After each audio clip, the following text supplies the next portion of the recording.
Good evening, everyone. Welcome to episode 11 of season 5 of Leaders in Action. Tonight, we talk about one of the fastest growing social media apps and how it is being used in agency operations. Launched in just 2016, TikTok, a sharing app that allows users to create short form videos, has been downloaded 3 billion times. And much of its Wow. growth happened during COVID, with the highest surge among ages 15 to 25. In September of last year, it was reported that it reached 1 billion active users. And data further shows that the average user opens the app 19 times a day, so almost every hour. Initially used for entertainment, consisting of fun moments and even pranks, today businesses are getting in to reach out to a wider audience. Almost 50% of users are 29 years and below, and almost 70% of users are 39 years or younger. From ByteDance report from the digital 2022 release, there are now almost 36 million TikTok users age 18 and above in the Philippines. In terms of advertising reach, TikTok gets to 49% of all adults at the start of this year. Kaya naman, no wonder that companies and entrepreneurs are looking at this social app to further grow their business. Good evening, Mr. Ivy, and good evening, everyone. As always, we are very happy that you are again with us tonight. Mr. Ivy, question, kasama ka na ba dun sa 36 million? Hindi, Jay, ang TikTok ko, yung relo, TikTok, TikTok, Jay. So, pareho pala tayong hindi pa, no? Kasali doon sa 36 million TikTok users, no? So, definitely there's still so much room, no, to grow that number. I think talagang tataas pa yan, especially after our episode tonight.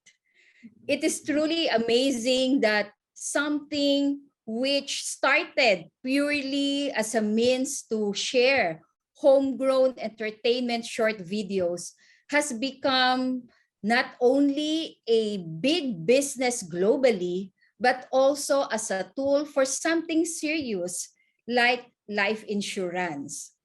But before we discuss further this very interesting topic, we would like to thank again our special guest last week, Mr. Rodel Ignacio, Managing Partner of Allianz PNB Life, for sharing with us his inspiring story from being a worker, no, on a cruise ship to cruising his way to success in this career.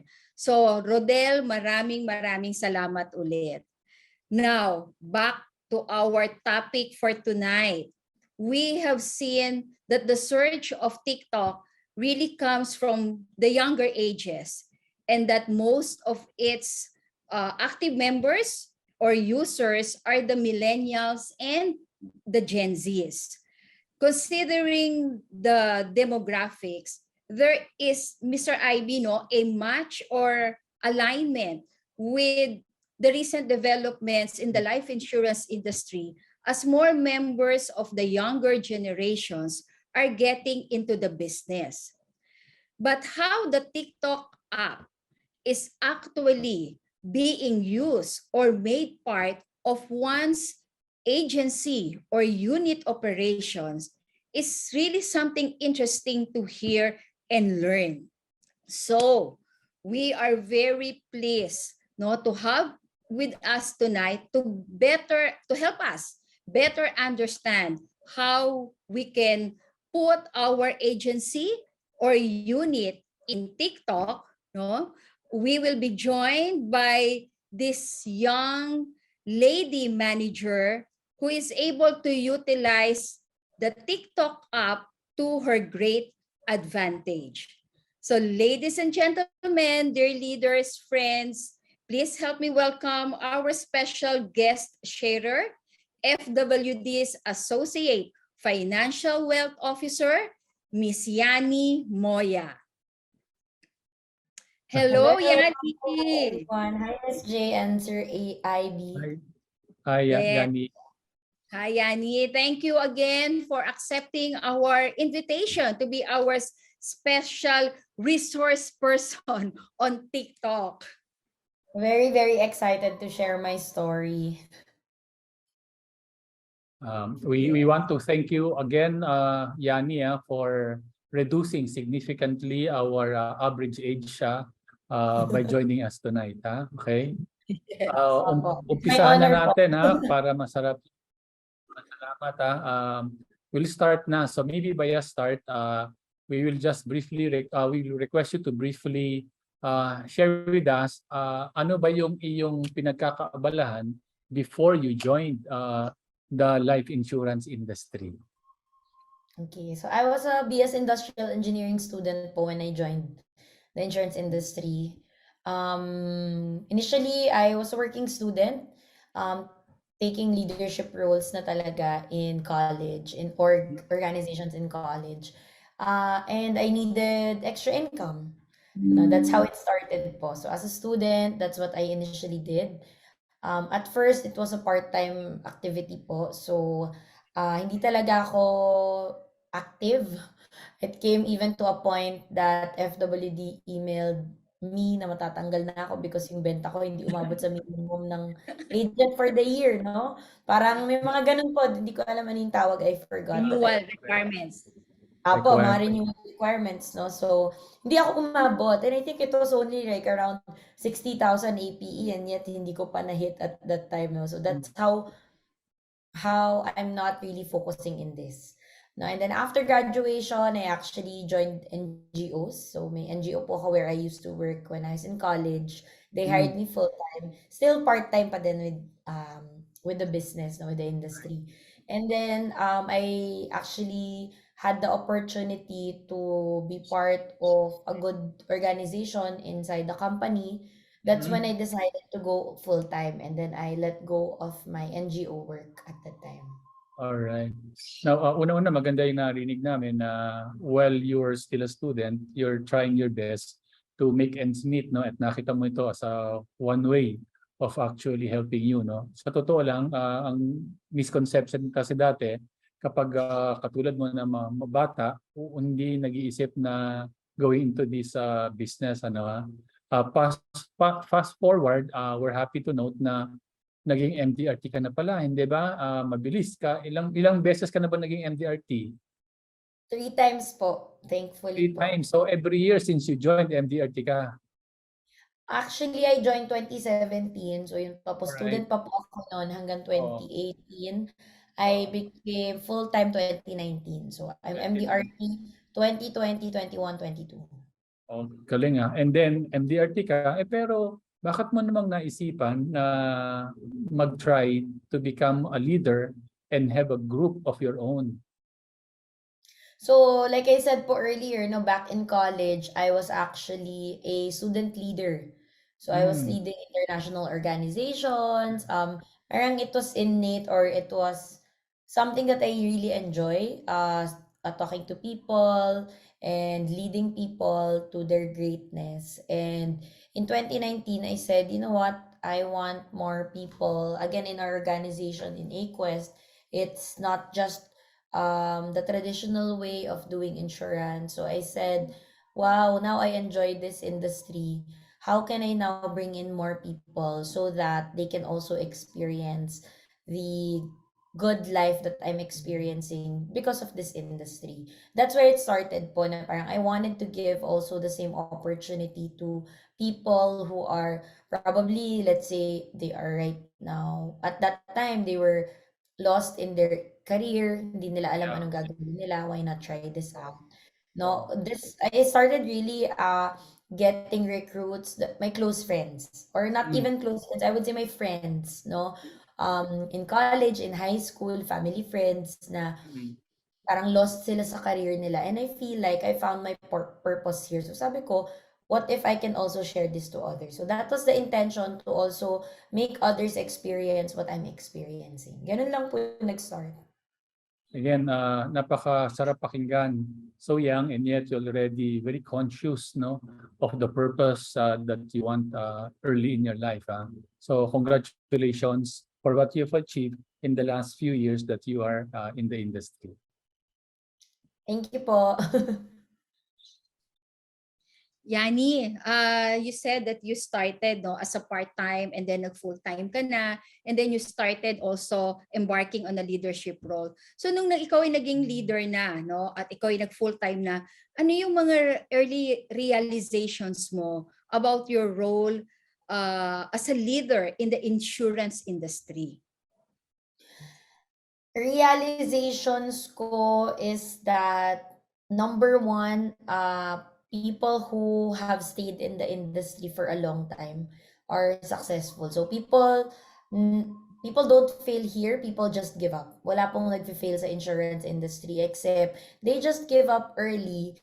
Kaya they can say, nag-fail sila, no? Kasi wala pang results, perhaps naging impatient when it comes to results, perhaps hindi naging clear with what they really wanna get in the business. Kaya ang nangyari, na brand nila as failed yung experience nila in the industry. That's one. So I said, and I committed, okay, this is not a part-time, this is not full-time, this is a lifetime commitment na in the industry, no? Kasi if I wanna be good, successful, if I wanna be lifetime partners of my clients, I have to stay here lifetime. So that's really my biggest realization here. Ang tawag nga po namin dyan, no, matira mayaman, no? Hindi po matira matibay, matira mayaman. Kasi Okay, napansin yun. ko na yung mga taong 20 to 40 years na po nandito sa industry, wala po sa kanila, especially leaders, mga directors, wala po sa kanilang, sabihin nating naghihirap, no? Parang lahat sila talagang very successful yung kanilang journey. So talagang naging lokohan na po namin matira mayaman, no? Kung sino yung magsistay, who will be resilient enough to continue in the industry even if there are hard times at first, sila po yung magiging mayaman in the end. So, yan po ang biggest realization ko. Okay, maganda yon, ha. Dalawang realization mo. From part-time to full-time to lifetime, no? Commitment in this career. At yung pangalawa, matira mayaman. Okay? So hindi na pala matira matibay ngayon, ha? Matira mayaman na, no? Bago na po, opo. Yes, okay. So maganda yan. Maganda yung dalawang yan, ha? Yani, sabi mo rin kanina, the reason why you decided to join the industry full-time is that you have seen that hindi na siya yung the traditional way, no, of doing the business. Ano ba yung nakita mong pagkakaiba ngayon, no, on the way insurance is being done? I guess before, no, the connotation of insurance is, okay, nagbebenta lang. Sales agents po ang tingin sa atin. Yung makukulit, nagbebenta. Ito yung mga nagme-message kasi magbebenta tapos hindi ka re-replyan, no? I guess the new way of really doing it for me, no, and that works for me and my team, is to first give value first to people, and then that way you won't even have to buy, you won't even have to sell. People will just buy from you.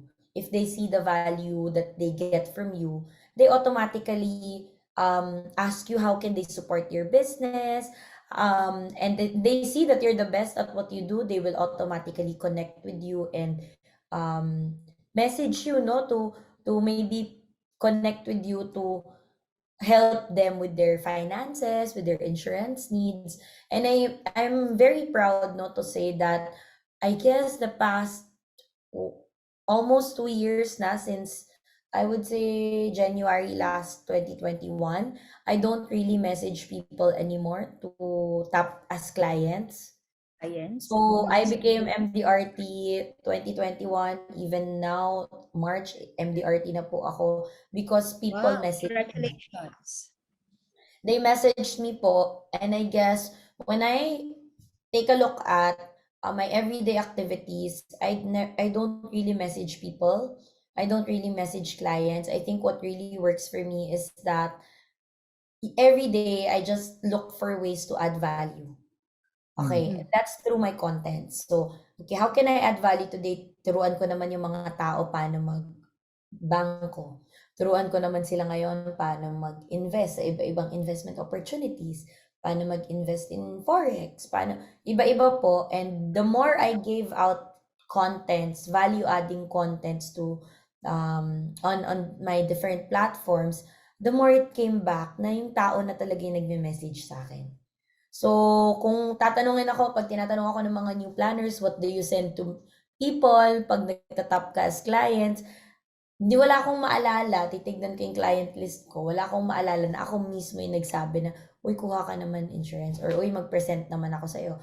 They will always message me, parang sila talaga yung magme-message sa akin. Or I post, like, okay, I'm open for finance coaching, who would want to take the slots, automatic 150 people, 200 people will message trying to get 3 slots available. So, yan lang po yung naging journey ko the past years, especially during the pandemic. So, I would say, especially in traditional po, you really go to the client, diba? You really try to walk in sa company, tapos mag-present ka sa kanila, you meet clients, ikaw pa manlilibre ng kape, diba? Because ikaw yung nanghihingi ng time sa kanila, no? Pero Yes. ngayon, parang hindi ko po, Kana? when I was starting, that was my experience. I kept messaging friends, I kept messaging warm market people, uy, ano ka naman, kuha ka naman sa akin, uy, usap naman tayo, uy, libre kitang coffee, no? But when I shifted my perspective and the way I do the business, grabe, naging exponential po yung growth. During pandemic pa ako first nag-MDRT. Yeah. And I think sabi mo nga one of the parang pinaka effects ng pandemic was really the acceleration of technology advancement. Nakita natin talaga 'yon, almost everything was on a virtual platform. And maybe sabi mo nga kanina, your business itself talagang nag-grow siya during the pandemic.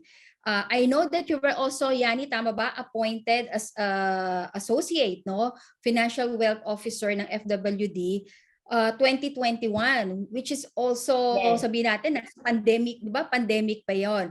No? So, Yes. does it mean ba that itong mga content na dinedevelop mo talagang this was parang nasa height siya, nung peak siya nung during the pandemic, or prior to pandemic, ni-utilize mo na ang technology? Yes, 2019 po, even before I became full-time in FWD, I really enjoy creating contents. No, so walang manonood, okay lang, post lang po ako ng post. 2019, I started doing vertical videos na nag-interview ako ng mga random na tao. Wala pa rin po pumapansin, no? But I really enjoy speaking, kung hindi nyo naman po nakakalata. I really love talking, speaking, and so I utilize my gift of speaking. Sabi ko, hindi, gusto ko talaga magsalita sa harap ng camera. I really enjoy interviews like this. And so I started creating contents at that time. So 2019, 2020, I had live streams everywhere, every week, when the whole world was shutting down because di nila alam yung gagawin nila. I was creating live streams na libo po yung nanonood tuwing magla-live ako. I talk about mental health, how they can cope up during the start of the pandemic. It wasn't really just about insurance. It wasn't just about finance. It's all about giving value. Ano ba yung kailangan ng mga tao ngayon? So, yeah, that really where it started for me. I guess, swerte lang din because on TikTok, apparently, there was a need for more finance educators. So, when I entered, I made everything as basic as possible, as parang understandable as possible, as if I'm teaching a grade 3 student. And that way, I didn't know na meron palang market doon. And people were messaging me na about it. Magazines were featuring my contents. And I didn't realize na ganun ka-impactful pala yung ginagawa ko. But for me, it was just explaining kung ano yung alam ko, no? Ano ba yung basic na ginagawa ko when it comes to money. So, ganun po yung nag-start talaga. Yani, again, you mentioned a very important word, which is value creation, no? Napakahalaga talaga yan. Now, and you said about contents. And ikaw, I'm sure you're very familiar with the many social media apps na nandyan, di ba? Pero ang tanong, bakit mo ba napisil ang TikTok? Bakit parang doon ka yata nahilig at yan ang iyong focus today? Yeah, TikTok. TikTok is a really great and big platform. Malaki po yung market sa TikTok, no? Market in terms of, again, I started TikTok because I wanted to give value. Hindi ko po siya nakikita as a client-based, no? Client-based siya na, okay, kung meron akong 160,000 followers, it means I have 160,000 potential clients. No. To me, it's just giving value to 160,000 people. So that's where it started. I wanted to do TikTok because it was easier. Simple lang po, no? Hindi ko po alam yung algorithm, hindi ko talaga alam yung mga dapat gawin. I was just creating content to teach people how to do their finances. And TikTok kasi madali sa phone, konting edit, you can post it right away. So, yun lang, very basic. Hindi ko pa po alam at that time yung mga algorithm. Yeah. Hindi ko, actually, until now, hindi ko pa rin po yun minamind. As long as alam kong may value yung binibigay ng video ko, then that's okay for me. You've mentioned na nag-MDRT ka na hindi ka na prospect kasi nga because you're creating value and people saw that you're credible, and therefore if they felt that they need something in terms of sa insurance, ikaw talaga ang tatawagan. So nakakatulong sa iyong prospecting. Nakakatulong din ba ang TikTok sa pagre-recruit mo? Oh, definitely po, no. I would say 50% and will be more in the coming months. My pipeline all from TikTok, all from my social media platforms. 50% right now of my team are my fans. Yung mga fans ko po sila. Now they're part of my team. I lead them already. Definitely a big help also in recruiting and growing my team and sharing the advocacy. So what normally happens ba is yung they will just throw a question to you and say, pwede ba akong sumama sa'yo? Ano bang pwede kong makuha if I join your team? Ganun ba ang nangyayari? Iba-iba po yung scenario, but mostly they are into internship and mentorship because they want to learn about finances, no? So that's where it started, and then I present, parang nagbi-mini BOP po ako sa kanila, no? I do my own BOP para I can explain to them what the business is all about, if they are also they are also considering to be part of the industry. And if yes, then alam niyo po yun, I train them. So it starts there. Sometimes they message me. Sometimes I post contents about mentorship or what the industry is giving me, parang for free, no? Or kung ano ba yung mga na-experience ko sa industry. Then they get excited. They ask me how to join your team. How can I be part of your organization? Ganyan po. So talagang parang door opener ang nangyayari, no? Yes. Now, you've mentioned about prospecting, recruitment, and then training. Paano nakakatulong yung app naman? Di ba meron ka ng grupo ngayon? Are you using that app to make sure that your advisors or agents are productive and engaged? Yes, definitely, no. One of their goals po din talaga is to start creating their own contents as well. Because if now they are experiencing the goodness of life because of the industry, sabi ko sa kanila na parang, of course, they also have to share their light on the platform, no? Paying it forward lang po yung objective.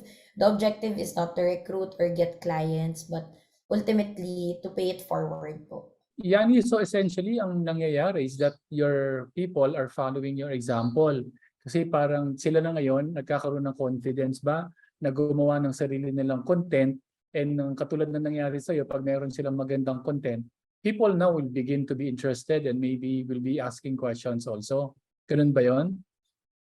Yes, opo. Ganun din po yung nangyayari for some of them. Mm, Is that they also build their credibility and community online, which mm, benefits their business as well. mm, So, yun na po yung kinagandahan because now I'm not the only one doing it, but mm. them as well.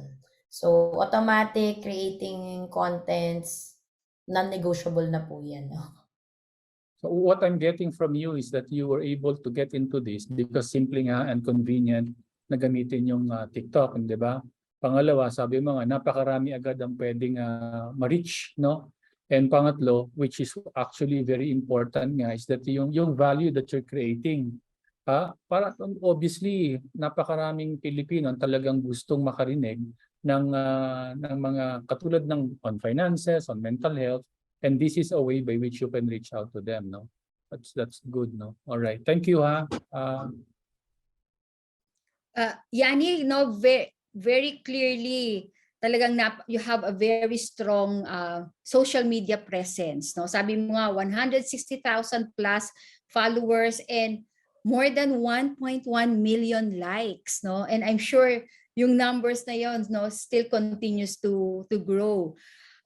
Yani, is there a downside ba on being so active in social media?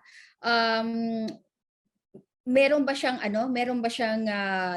negative na impact kapag masyado ng active sa social media?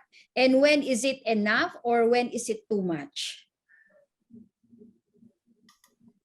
For me personally, I use the platform kasi to share value, to share my story, share tips, no? Actually, I integrate it in my day-to-day life. Meaning, kung ano yung natutunan kong bago ngayon, no? Or may nakita kong email, let's say, ng isang bangko, may mga promo sila, I post it. Parang ganun lang. For me, it's life integration. So, it doesn't feel na negative for me. Kasi what you see is what you get. Minsan, no, pagkagising ko lang, kung ano, or bago matulog, kung ano lang yung ma-share ko, makwento ko, that's my content for the day. And I guess the negativity comes from putting everything in your head, number one. No, minsan, yung iba kasi, they get it into their head. Let's say, may mga nag-bash sa kanila, Yeah. automatic, they take it negatively, no, and take it to heart. Sa akin naman po kasi, okay, hindi ko naman talaga kilala 'tong mga bashers, so hayaan mo na sila, no? Basta ako, gumawa ako ng video, palagay ko nakatulong siya, that's the intention, makatulong, then that's it, no? I guess that's where negativity comes from, eh. If you, number one, engage in negativity online, no? Nakipag-away ka, lalo na nung quality nung, let's say, nung election Pumatol season, bashers. election season, patol ka sa bashers, patol ka sa kalaban, talagang sa'yo rin yung negativity, no? Which I'm not saying you shouldn't be talking about or standing by your truth or your beliefs, but if you take it to your head or to your heart, that's where the negativity, enters. Ako personally, kung ano yung nakikita ko or may kaaway or merong mag-aaway sa akin sa TikTok, dead ba? Hanggang it stays in the app. If I close the app, it's done. No, although when I started, naku, dinidelete ko po ang app sa sobrang ina-anxiety ako, sa sobrang daming bashers, no? Tapos na-realize ko, teka lang, opinion ko to, no? Or Yes. I did research around Yeah. this, so walang mali. Pwedeng iba Mm. yung opinion nyo, iba opinion ko. And I guess that's where the negativity comes from, is that people's ego need to be right, diba? And so, when I realized that and had awareness on that, I wasn't as affected anymore. Hindi na talaga ako affected, no? Everything stays in the app. So, kung may mga bashers, okay. In not just TikTok, I have my Facebook with over 180,000 followers. I have my Instagram. And sometimes I get talaga negative messages, negative comments. And I said, yan yung ginagawa ko, that works well for me. They can't say I'm wrong. Diba? They can give their And that's opinion. part of it. It's my opinion, and that doesn't mean that iba yung practices nila, mali akong tao, no? So, dead man, no? Yun na nga po ang tinuturo ko, the art of dead man. Kasi marami pong nagiging, profession, ano tawag dito? nagiging mamagaling lang po yung tawag dyan. Ganon. Oo, tsaka yung ano no, negative criticisms, bashing, part 'yun eh, 'di ba, of being part of a being a social media personality, no? Kaparte, no? Kasama 'yon, kaparte 'yon. I guess if you start work Yani, like, ako po kasi ang focus ko lang everyday is to work on myself. So if I start to work on myself, I don't really, whatever people say about me doesn't really matter. So I just focus my energy on working on myself every day. Yeah, that's true.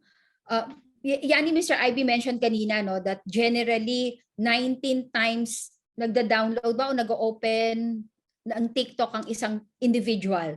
Okay, in your case, how many times ka ba nag-upload o nagpo-post sa TikTok in a day's time? Like I said po, I'm not really good with the algorithms, the mga ganyan, hindi po ako magaling, no. I just post when I have content. If I feel like posting, I just post. If I'm not doing anything, I scroll. Sometimes I reply to comments, sometimes not, and that's okay. So hindi ko po alam yung average. Really depends on my day kung Wala. ano yung ginagawa ko. Wala po Your akong mood. basta ang goal ko lang po makapag-post basta kahit isang video isang araw. Isang araw. So there's no day that will pass na hindi ka nagpo-post. Meron pa rin po, hindi rin po ako ganun ka-strict. Before, it was like that. But ngayon, parang okay, basta ang goal mo lang yan, kahit anong oras may post, meron kang isang post everyday. Parang ganun lang. Okay. And when it comes to content, no, especially now that your advisors are also into TikTok, hindi ba nagkakaubusan ng content? Hindi po eh. I think content is just the output. So ang goal lang nila everyday is to keep growing themselves so that maraming input, no? Para marami ring nalalabas na content. So every day their goal is to research, to study, to learn something new, to keep studying, keep researching. That's where the new contents come from. So wala naman pong bagong idea sa mundong ito, 'di ba? But you can always repurpose whatever you've learned online, and share it, no? So yun lang po yung goal nila, again, to everyday grow and learn something new. Number 2 is to experience new things. So let's say, no, hindi pa nila na-experience, let's say, mag-coffee sa hotel lobby. No, and if they get to experience that, and that will be their content, no, first time in a hotel lobby, ganito pala ang presyo, no, first time paying. And that's a new content. Hindi ka talaga mauubusan ng content. Oh, pwede niya sabihin, wala palang parking sa mga hotel, ayoko nang pumunta. Ano?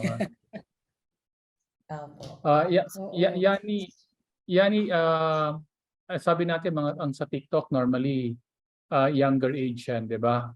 Sabi nga nila, below 25 years old. May pag-asa bang gumamit ng TikTok yung mga boomers or Gen Y? Oh, definitely. Gen X.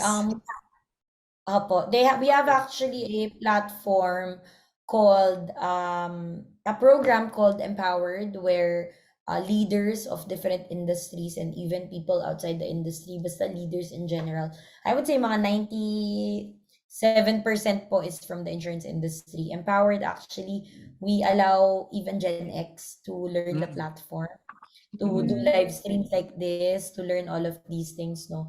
Why? Because we believe that everything is digital, no? When I attended one of the social media conferences I attended, they said, if your business is not online, then it's not existing.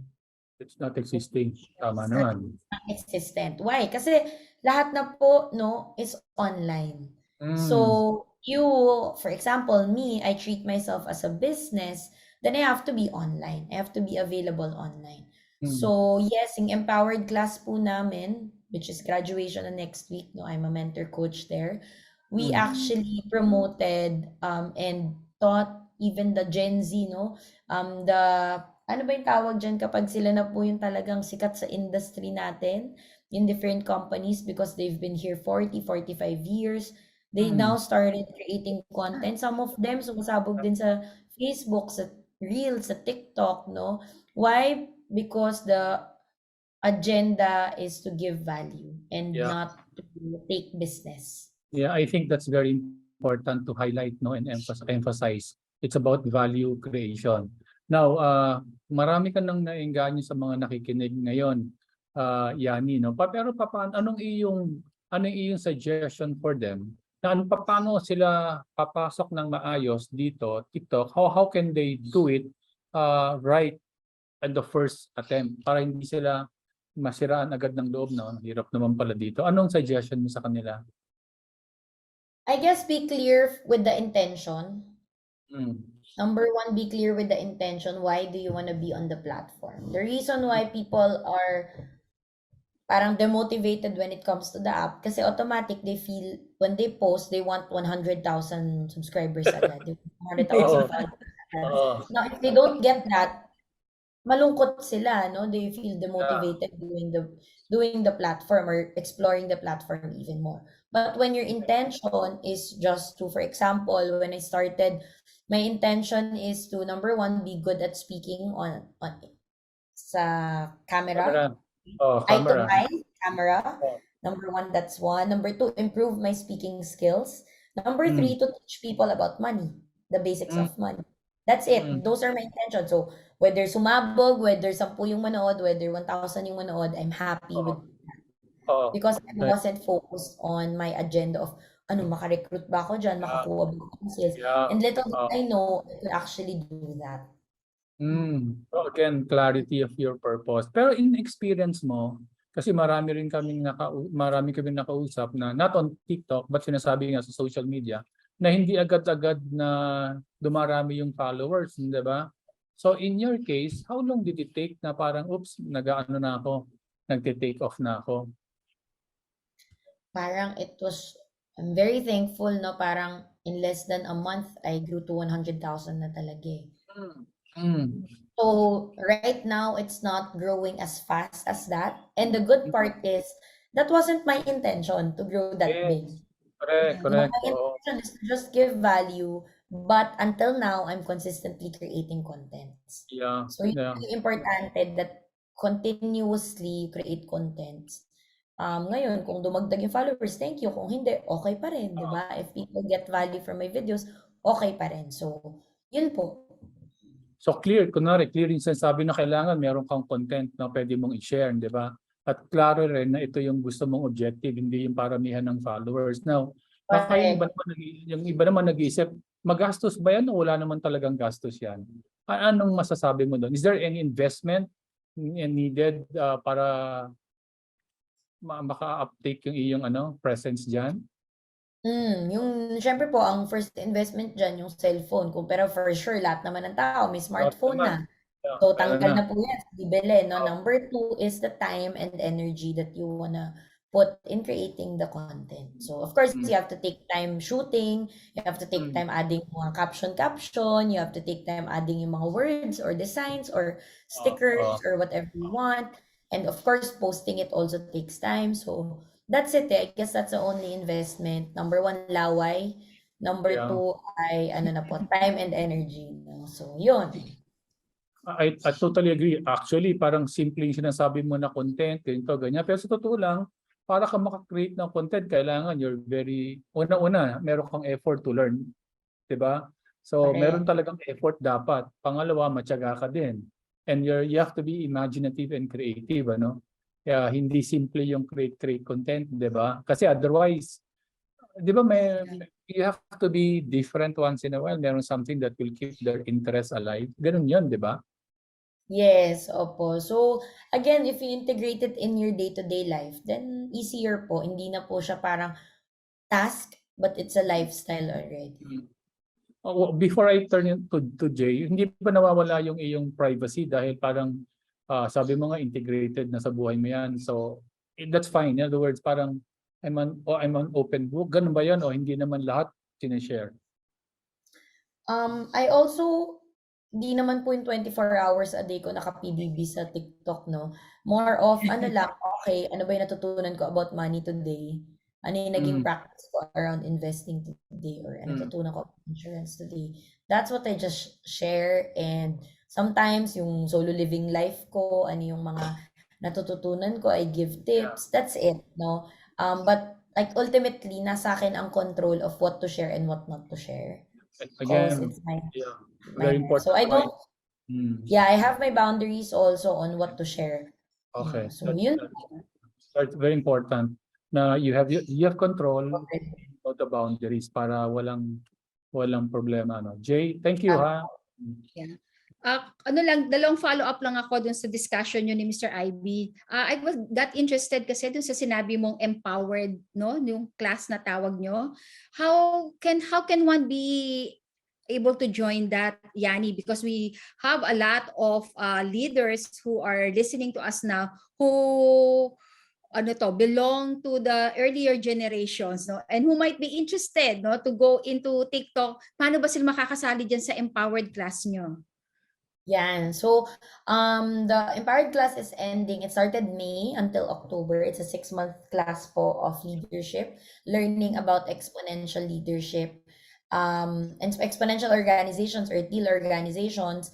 I'm not sure with the schedule next year, but I know that they started enrolling na po. So what they can do is actually message me so I can connect them to the registration. Personally, hindi ko pa yan napopost, no? But if they want to learn that, leaders from not just the insurance industry, but any industry, no? This empowered class, 6 months empowered class is very beneficial if you're a leader who wants to perhaps move your organization from the traditional to exponential organization. So unicorn organization kung pwede pa nga, no? So, So, yun. social media, Yani, is one part of the module. Isang module yan dun sa 6-month course. Actually, part po siya ng buong ano talaga. Yung part talaga yan, no? Parang putting your business in that platform, parang gano'n, no? Yes. Part of yung exponential leadership, no? So, Yani, if ever you will have the details of that, no, please feel free to advise us para we can announce it here, no? So, kasi alam ko maraming magiging interesado diyan, ha? Alam ko nga po talagang pinipilahan yung susunod na class kasi they wanna limit it to 100 people.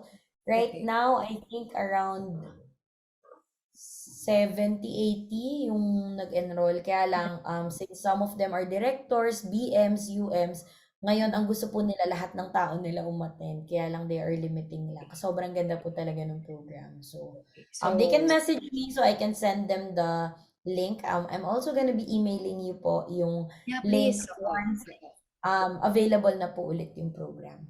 Okay, sige. Poster ng program. Oo, sige. We'll wait for that, no, Yani. Second follow-up ko dun sa sinasabi ni Mr. Ivy kanina, no, ano ba yung mga dapat na considerations. Ang isa kasing laging pinagdedebatihan, gaano ba dapat kahaba ang isang content para maging relevant siya, para panoorin siya? Ano ba sa experience mo? It really depends. I have all forms of content. I have TikTok, which varies from 7 seconds all the way to 3 minutes. I have a YouTube channel, minimum 10 to 12 minutes. So 10 to 15 minutes even. I have my podcast na 30 to 45 minutes. I have my Facebook na may mga 3 minutes, may 1 minute. I have it all covered. So depende on which platform you really want to use. Hindi po ako ganun ka detailed when it comes to that. Basta ako may masabi ako diyan, okay na ako, no. So if your topic will go beyond, let's say 10 minutes, then go ahead, make it 10 minutes, no. Or 2 minutes siya, kaya mo explain, then 2 minutes, so be it, no. Parang ganun lang po. So what I'm getting from you is that it depends pala sa platform, no? So syempre pag TikTok dapat shorter talaga, no? Very short lang talaga kasi mabilis lang din 'yung tinitignan ng mga tao 'yan. Okay, so at least that answers, no? Kasi 'yun ang usual question, gaano ba kahaba dapat ang isang content. Now for my last question na, Yani, no, ito na kasi ang bilis ng oras, no, kapag maganda talaga 'yung usapan natin. In terms naman sa mga clients mo, how do they react your being on social media or in TikTok. May resistance ba sila or 100% supportive sila sa iyo? 100% supportive po talaga. No, and I think that's the goodness in being in this kind of community, that lahat po talaga nakasupport, no. Okay. No, kasi marami rin siguro sa clients mo ang nasa social media. No, so talagang Yes. supportive na lang kayo of each other. Now, we are now in a hybrid environment, no? May face-to-face at may virtual. When is social media best, no, to use under the hybrid environment? Again, ang labanan po sa social media, consistency. So, hindi din po talaga na masasabi na okay siya ng ganitong araw, ganitong araw ka lang mag-online, no? Hindi na po. Even in the business, because messenger apps, halos lahat ng clients ko, nandyan na ang conversation. No? If they have questions about their policies, if you're closing them, even sometimes sa messenger, you wanna call them, video call, Zoom, no? So, wala talagang time lang or limit ng when's the right time to use it. But the question really is, why are people not utilizing it yet to expand and grow their business, especially people from the insurance industry? Okay. Thanks, Yani. Yani, with what you're sharing, I think there are a lot more who will be exploring social media apps. Now, final question ko naman sa'yo, meron bang ikaw na feel na in the terms of quality of relationship, face-to-face versus digital, meron ka bang nakikitang pagkakaiba? Of course, iba pa rin po ang may physical connection, no? Especially with my clients, I make sure I practice all the 5 love languages to them. And it's hard to practice physical touch if online lang po. However, no, what I really like about what happened in the pandemic is feeling ko lang ka-close ko na silang lahat. So when I met them in person, kahit na digital friends ko lang sila, no, naging ka-close ko na sila. Even my boyfriend right now, I met him through TikTok, no, and parang akalain mo naman talaga, no, that's how powerful social media is. They can connect people, 'di ba? And kala mo hindi mo kilala yan before, but now one of the closest people in your life or most important people in your life. So, I guess ganon, even with my clients who I haven't met yet in person, feeling ko close kami kapag magmi-meet kami in person. Why? Because I also make sure that I connect with them deeply kahit na online lang. Because we didn't have a choice naman po when the pandemic started, talagang online lahat eh. So, embracing that everything's digital really helped me in nurturing relationships even online, even virtually. All right. Again, good words, no? And you've mentioned that while digital can do a lot of things, can really also open and strengthen relationships, kailangan pa rin make an effort na magkaroon ng face-to-face opportunity, di ba? Right. So, Yani, sabi nga natin, parang TikTok itong programa natin napakabilis ha. So, we want to thank you for your very enlightening sharing and with all of the different social media tools available like TikTok. Sana yung mga leaders, sabi mo nga, talagang explore and take advantage of the many opportunities that these tools can provide them. No? So, we hope the best for you. You're very young in the career, and with what you've shared with us, napakalayo ang iyong mararating. So maraming salamat. Thank you so much, Sir IB. Yeah, thank you again, Yani. No, thank you, Coach Yani. Kasi Mr. IB, si Yani ay coach also. No, so thank you, Coach Yani. May your followers, no, and may the people that you influence grow more and more, no. And also, we would like to thank your CAO, June Marasigan, and Miss Polly Buted and Van Santos, no, for supporting us, no. So sila ang mga nag-recommend sa amin sa iyo, no. So thank you again mga kaibigan natin sa FWD. And of course, thank you everyone for joining us in our Real Talk with our special guest, Miss Yani Moya. Next week, we are going to have as our season ender in terms of mga guests natin, an icon in the industry, Mr. IB, no, we will have fresh from ano to, all the way from Germany, no, Executive Region Head of Manulife Philippines, no, Manager Margie Ongkenko. So that will be next week. Naku, napaka-busy yan ha, pero we're very thankful that she accepted our invite. So that definitely will be a fantastic episode as well to look forward to. So mga leaders, that will be next week, Thursday again, November 24 here at Leaders in Action. Real leaders. Real stories. And real talk. Bye everybody. Salamat. Thank you. Thank you. Salamat Yani. Salamat. Thank you. Take care everyone.